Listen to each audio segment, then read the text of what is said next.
सभी को नमस्कार। आज की कक्षा में आप सभी का स्वागत है। आज हम जानेंगे भारतीय दर्शनों का परिचय। मैं मोनिका बंसल आज की कक्षा में आप सभी का स्वागत करती हूँ। भारतीय दर्शन का परिचय समझने से पहले हम दर्शन का स्वरूप समझने का प्रयास करेंगे। दर्शन शब्द की जो निष्पत्ति है वो दृश्य धातु से हुई है, जिसका तात्पर्य है देखना। दर्शन साक्षात ज्ञान की प्राप्ति का एक माध्यम भी है। यदि हम संक्षेप में कहें तो दर्शन निष्पक्ष बौद्धिक एवं सर्वांगीण ज्ञान की प्राप्ति का एक तार्किक प्रयास है। माना जाता है कि भारतीय दर्शन की उत्पत्ति आध्यात्मिक असंतोष के कारणवश हुई। यहाँ के दार्शनिकों ने संसार को दुखमय माना है। भारतीय दर्शन का जीवन से सदैव से ही गहरा संबंध रहा है। यह जीवन की समस्याओं एवं दुख निवृत्ति के लिए केवल मानसिक जिज्ञासाओं को ही शांत नहीं करता, अपितु आध्यात्मिक असंतोष एवं जीवन के मूल कारणों को ढूंढकर उनसे छुटकारा पाने के पूर्ण संभव मार्गों की स्थापना भी करता है।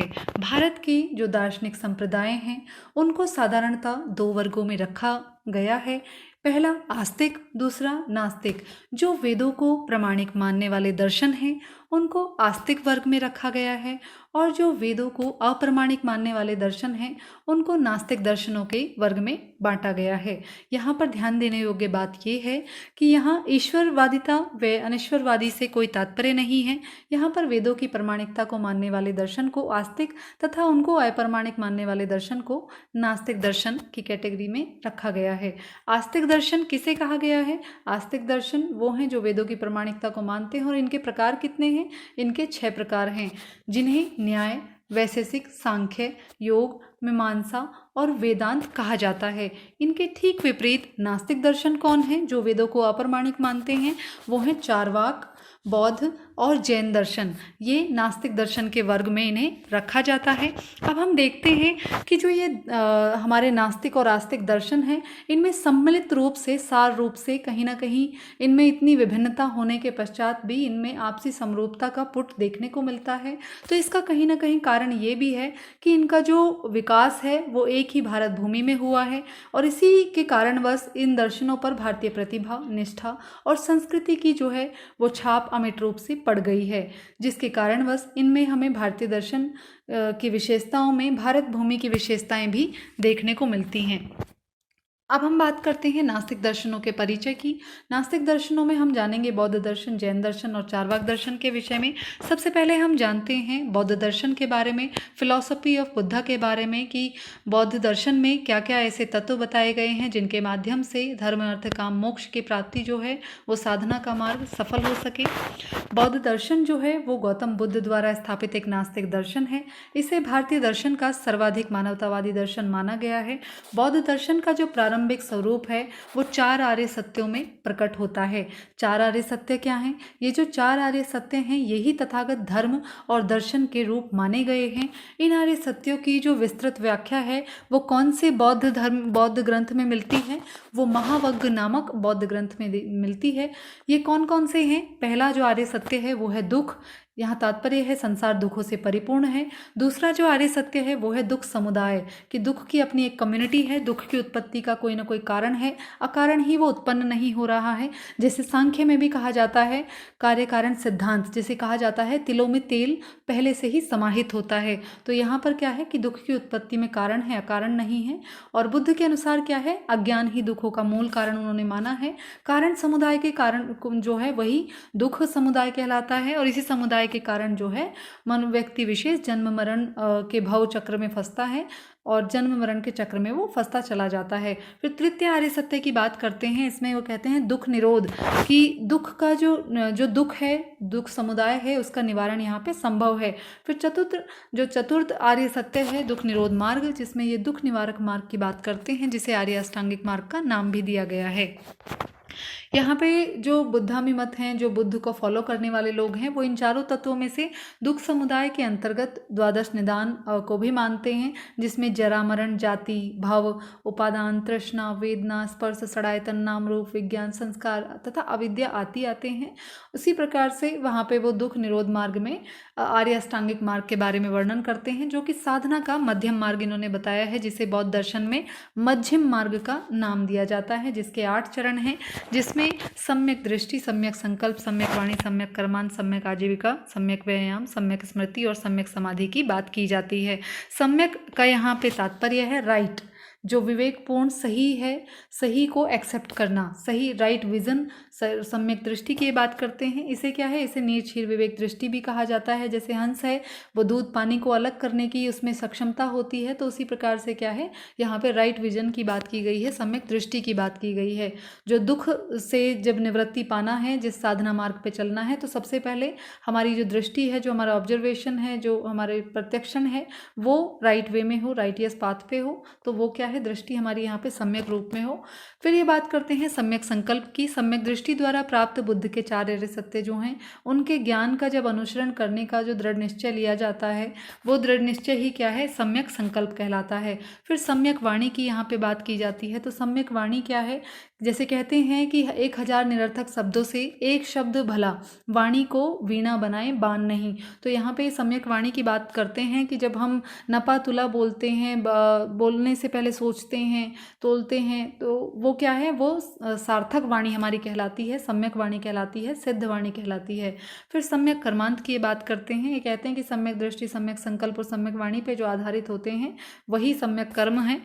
इनके माध्यम से क्या है, सभी प्रकार के अशुभ कर्मों का परित्याग होता है। सम्यक आजीविका की ये बात करते हैं, कहते हैं कि जिस जीविकोपार्जन के जो हैं, जो अशुद्ध और गलत उपायों का पूर्णतः निषेध जब हो जाता है, तो वही क्या है, सम्यक आजीविका का एक रूप इन्होंने माना है। फिर ये सम्यक व्यायाम की बात करते हैं, यहाँ पे कहते हैं कि जो उपयुक्त 5 मार्ग जब आप पालन कर रहे हैं एक साधक के रूप में, उसमें क्या है, साधक जो है, साधक के भीतर में फिर भी कुछ ऐसे कुसंस्कार और मन में बुरे विचार भाव वहाँ पे जड़ित रह जाते हैं, जिनकी वजह से वो विचलित हो जाता है। इसीलिए उन सभी को फलित करने के लिए, साधना मार्ग पे अग्रसर होने के लिए यहाँ पे आवश्यक है सम्यक व्यायाम की। यहाँ पे आवश्यकता जो अनुभूत होती है साधक को, वो है सम्यक व्यायाम की, जिसके लिए कहते हैं कि जिसके माध्यम से इच्छा शक्ति को व्यवस्थित और नियंत्रण में किया जा सके। जैसे कि महर्षि पतंजलि जी ने उसके लिए प्राणायाम और प्रत्याहार का जो है अभ्यास भी बताया है।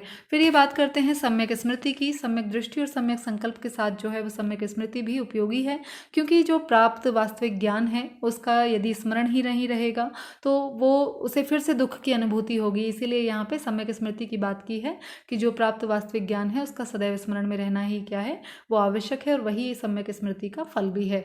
सम्यक समाधि की जब ये बात करते हैं तो यहाँ पे कहते हैं कि ये आर्य अष्टांगिक मार्ग का अंतिम सोपान है, और उपयुक्त जो 7 मार्ग हैं उनके अभ्यासों के परिणाम स्वरूप साधक जब अपने चित्त की वृत्तियों को पूर्ण रूप से, जितने भी कॉन्फ्लिक्शंस उठने वाले हैं उनके चित्त में, उन सभी को जब वो स्टेबल कर लेते हैं, कंट्रोल कर लेते हैं, तो उसके बाद में क्या है, उन्हें एक ब्लिस की स्टेज वहाँ पे मिल जाती है, स्टेबिलिटी की स्टेज मिल जाती है, जिसे यहाँ पे समाधि की अवस्था कहते हैं।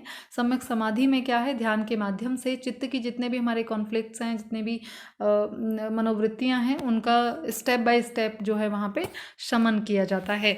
फिर यहाँ पे जो बौद्ध दर्शन है उसमें कुछ परिषदों में इन्हें बांटा गया है। बौद्ध दर्शन को जो पहली परिषद है उसमें हम समझते हैं उसमें क्या बताया है, इन्होंने प्रमाणित किया है, और जो 483 ईसा पूर्व में शिक्षाओं का इसमें पूर्वाभास भी किया गया है। इसे 3 पटकों में विभाजित किया गया है। उनकी शिक्षाओं को लगभग कब बताया गया था, 25 ईसा पूर्व जो है वो पाली भाषा में लिखा गया था। अब ये जो 3 पिटक हैं, जो 3 इनके विभाग हैं, ये कौन कौन से हैं, विनय पिटक, सुत्त पिटक और अभिधम्म पिटक। इसके अतिरिक्त यहाँ पे पंचशील, अहिंसा, अस्तेय, सत्य भाषण, ब्रह्मचर्य तथा अपरिग्रह और 12 आयतन, पंच ज्ञानेन्द्रियम, पंच कर्मेंद्रियम, मन और बुद्धि, जिनसे हमें सम्यक कर्म करना चाहिए, उन सभी का भी वर्णन इसमें किया गया है। फिर यहाँ पे बौद्ध दर्शन में हीनयान तथा महायान का भी हमें वर्णन देखने को मिलता है। ऑर्थोडॉक्स और हेटेरोडॉक्स की जो बात करते हैं, इसमें हीनयानी जो हैं वो मानते थे, वो यथार्थवादी थे और सर्वास्तिवादी थे, जबकि महायानी जो थे वो बौद्ध को ईश्वर के रूप में मानते थे, वो उनकी मूर्ति पूजा भी करते थे। जबकि जो हीनयानी थे वो उन्हें मानते थे कि बौद्ध जो थे वो महान व्यक्ति थे और कोई भी व्यक्ति अपने कर्मों के माध्यम से महान बन सकता है। बौद्ध दर्शन में क्षणिकवाद का हमें वर्णन देखने को मिलता है, जिसके तात्पर्य ये माना जाता है कि जो संपूर्ण सृष्टि में जो भी वस्तु है, जो भी कुछ है, उसका निरंतर जो है वो परिवर्तन होता रहता है, वो हर क्षण बदलती रहती है। कोई भी दूसरे क्षण एक वस्तु पहले क्षण जैसी नहीं होती है, अर्थात स्थायी नहीं होती है। कोई भी मनुष्य किसी 2 क्षणों में एक जैसा नहीं रहता। जैसे यदि उसे कुछ क्षण पहले क्रोध आ रहा होता है तो अगले ही क्षण वह प्रसन्नता के भाव में दिखाई देता है। यदि कोई व्यक्ति अभी बहुत संतुष्ट दिखाई दे रहा है तो उससे अगले क्षण वो क्या है, उदासी या फिर उग्रता के भाव में देखने को मिलता है। तो इसीलिए यहाँ पे क्या है, ये क्षणिकवाद की बात करते हैं। इसमें इसके लिए क्या है, बौद्ध मतानुयायी प्राय दीपशिखा की उपमा भी देते हैं। दीपशिखा की उपमा कैसे देते हैं, जैसे वो कहते हैं कि जब दीपक जो है वो आरंभ में जलता है तो उसके लौ का प्रकाश कुछ कम होता है, जब और तीव्र जलता है। जब उसका बिल्कुल तेल समाप्त होने वाला होता है तो वो और तीव्र जलता है। हर क्षण वो अपना रंग बदलता है, उसमें अलग अलग कलर देखने को मिलते हैं। तो यहाँ पे क्या है, क्षणिकवाद का तात्पर्य भी वही कह रहे हैं कि हर क्षण जो है व्यक्ति, वस्तु अपना स्वरूप बदल रहा है। प्रतीत्य समुत्पाद की ये बात करते हैं। इससे तात्पर्य क्या है कि एक वस्तु जब हमें प्राप्त हो गई है तो दूसरी वस्तु की अपने आप ही उत्पत्ति हो जाएगी। जैसे अभी हम किसी कॉम्पिटिटिव एग्जाम की यदि तैयारी कर रहे हों तो अगले ही क्षण हमें क्या है, यदि वो प्राप्त हो जाए तो हमारा ये जो प्रयास था ये वहाँ पे समाप्त, लेकिन उससे अगला गोल जो है वो हमारा क्रिएट हो जाएगा। तो यहाँ पे क्या है, ये कह रहे हैं कि एक वस्तु के प्राप्त होने पर दूसरी वस्तु की उत्पत्ति अथवा एक कारण के आधार पर एक कार्य की उत्पत्ति से है, और इसी को ये सापेक्ष भी मान रहे हैं, और इसको मानने वाले को ये माध्यमिक कहते हैं। अब हम बात करते हैं जैन दर्शन की। जैन फिलॉसफी जो है, जैन दर्शन की बात जब हम करें तो सबसे पहले हमें आवश्यकता है कि हम जैन शब्द के तात्पर्य को समझें। जो जैन शब्द की उत्पत्ति है वो जिन शब्द से हुई है, जिसका अर्थ होता है विजयी, अर्थात विजेता, जिसने मन की समस्त इच्छाओं और कामनाओं या फिर राग द्वेष आदि पर विजय प्राप्त कर लिया हो, तथा जिसने संसार के आवागमन से मुक्ति प्राप्त कर ली हो, ऐसे व्यक्ति को अहर्त तथा वीतराग भी कहा जाता है।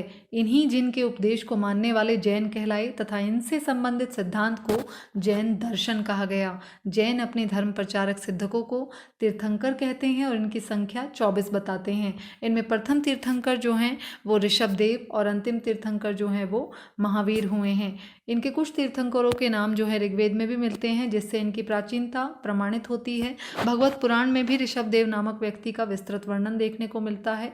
23वें जो इनके तीर्थंकर हैं पार्श्वनाथ, वो 8वीं-9वीं सदी ईसा पूर्व में हुए, जबकि 6ठी शताब्दी ईसा पूर्व में महावीर जो हैं वो बुद्ध के समकालीन हुए हैं, ऐसा माना जाता है।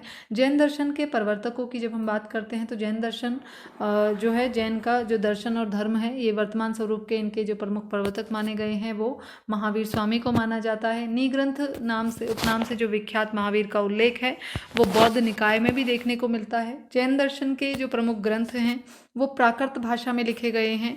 जैसे हमें यहाँ पे ध्यान देने योग्य बात है, बौद्ध दर्शन के जो ग्रंथ हैं वो पाली भाषा में लिखे गए हैं और जैन दर्शन के जो ग्रंथ हैं वो प्राकृत भाषा में लिखे गए हैं।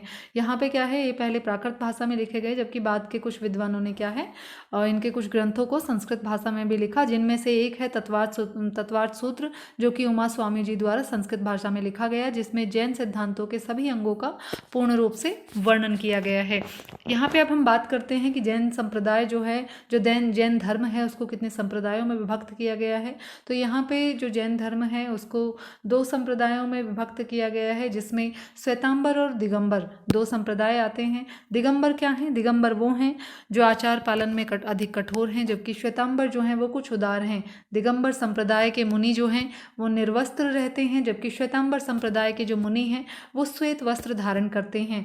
उल्लेखनीय है कि यह नियम केवल मुनियों पर लागू होता है, गृहस्थों तथा श्रावकों पर नहीं। यहाँ पे ये कहते हैं कि जो जैन दर्शन के अनुसार क्या है, जो ज्ञान है उसके 2 प्रकार इन्होंने माने हैं, अपरोक्ष अथवा प्रत्यक्ष ज्ञान और परोक्ष ज्ञान की बात करते हैं। डायरेक्ट और इनडायरेक्ट नॉलेज की बात जो है वो जैन दर्शन में की गई है। फिर ये बात करते हैं कि पूर्व जन्म और इस जन्म के कर्म बंधनों में अलगाव हेतु भी यहाँ पे कुछ न कुछ साधनाएं बताई गई हैं। उसमें ये कहते हैं कि रत्नत्रय, इस साधना पत्ति का इन्होंने विवेचन किया है, इसे ये मोक्ष मार्ग भी कहते हैं। ये 3 रत्न कौन से हैं? सम्यक दर्शन, सम्यक ज्ञान और सम्यक चरित्र। सम्यक दर्शन की जब ये बात करते हैं तो सत्य के प्रति श्रद्धा रखना ही सम्यक दर्शन है। श्रद्धा का अभिप्राय अपने देश के प्रति अविचल निष्ठा से है। जैसे मनुस्मृति में कहा भी गया है कि सम्यक दर्शन के वो बारे में बताते हैं कि सम्यक दृष्टि संपन्न व्यक्ति जो है वो कर्म बंधनों में कदापि नहीं बंधता है। सम्यक ज्ञान की जब बात करते हैं तो सत का संशय रहित और यथार्थ ज्ञान ही क्या है, सम्यक ज्ञान कहलाता है। इसके द्वारा जीव और अजीव तथा वास्तविक और एवं अवास्तविक का क्या है, वहाँ पे ज्ञान होता चला जाता है। फिर सम्यक चरित्र की ये बात करते हैं तो सम्यक दर्शन की उपलब्धि और सम्यक ज्ञान की आराधना के अनंतर साधक का क्या है, जो चरित्र है वो सम्यक चरित्र होता चला जाता है।